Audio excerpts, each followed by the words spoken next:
Սարգսյան, Ադրբեջանի ղեկավարը, այն ֆոնին, երբ Հայաստանի ղեկավարը խոսում է, որ օգոստոսի 8-ից Հայաստանում խաղաղություն է հաստատվել,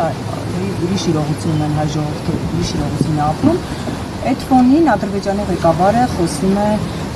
Հայաստանի շրջաների մասին, ասում է, որ ադրբեջանական ծագում ունեն, պատմություն է ցույց տալիս եւ քարտեզի վրա չկա Սևան, կա Գոյչա, չգիտեմ ճիշտ ասի թե չէ նրա այդ ձևակերպումը, արդյոք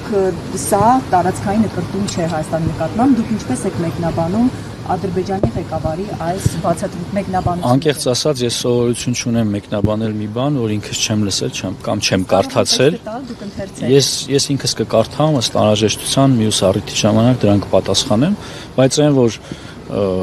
Ադրբեջանի հռետորաբանությունը կտրուկ օգոստոսի 8-ից հետո իջել է, փոխվել է եւ դա տեսանելի է նաեւ սահմանում, ինչը ես կարող եմ ասել որպես պաշտպանության նախարար, դա փաստ է։ Եվ երբ մենք խոսում ենք փաստացի խաղաղության մասին, դա ամենևին հորինված չէ, դա իրականություն է։ Շնորհակալ։ Դուք եք տեսնում խաղաղարար մոտեցումներ Ալիևի կողմից։ Ձեր խորհրդականը Աշակ Օրդուխանյանը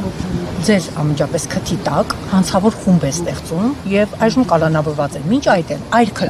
այլ քրեական գործով էր անցնում տարբեր անձանց միգրացիոն այսպես գործընթացների մասով։ Պարոն Պապիկյան, դուք տիրապետում եք ձեր խորհրդականները ինչով են զբաղված։ Հանցավոր խմբի քրեական բարություն կալանավորված է։ Հարգանքով եմ վերաբերում ու ինձ համար հիմա դժվար է ձեզ սա ասելը, բայց պիտի ասեմ։ Այո։ Ես տիրապետում եմ իմ ենթակաների գործունեությանը, այլ խնդիր է, որ դուք չեք տիրապետում, որ ես նման խորհրդական չունեմ։ Աշակ Օրդուխանյանը ձեր խորհրդական։ Ես նման խորհրդական չունեմ։ Չեք ունեցել նման խորհրդական։ Կգնաք կճշտեք, պաշտպանության նախարար Սուրեն Պապիկյանը նման խորհրդական ունեցել է, թե ոչ, այնուհետև ձեր հարցը կրկնեք։ Ես այլ բան ուղղակի ձեզ ավելորդ չեմ ուզում ասել։ Պապիկյան, եթե խաղաղություն է այսքան օգոստոսի 8-ից եւ ինչպես ասում եք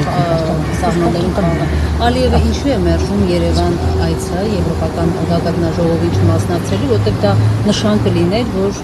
ամեն դեպքում հիմա այսինքն ուզում եք Ադրբեջանի նախագահի փոխարեն ես ձեր հարցին պատասխանեմ, ես չունեմ այդ պատասխանը։ Ես չունեմ այդ պատասխանը, ես նաեւ չգիտեմ պաշտոնական հրավերի եւ պաշտոնական մերժման մասին։ Շնորհակալ եմ։ Պարոն Պապիկյան, որոշեք ով պայմանավորվածության